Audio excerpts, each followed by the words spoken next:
اللهم إنا نسألك باسمك الأعظم الذي إذا سئلت به أعطيت، وإذا استنصرت به نصرت، وإذا استغثت به أغثت. نسألك أن تؤمن أهل اليمن بأمانك. اللهم أمن أهل اليمن بأمانك. اللهم أمنهم بأمانك.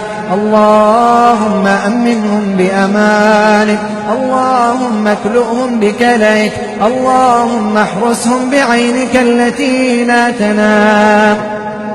اللهم إنا نستودعك اليمن وأهلها وشعبها وشيبانها وشبابها ونساءها وأطفالها ومساجدها وترابها. نستودعك الراكعين الساجدين. نستودعك الأصفياء والأنقياء والأتقياء يا رب.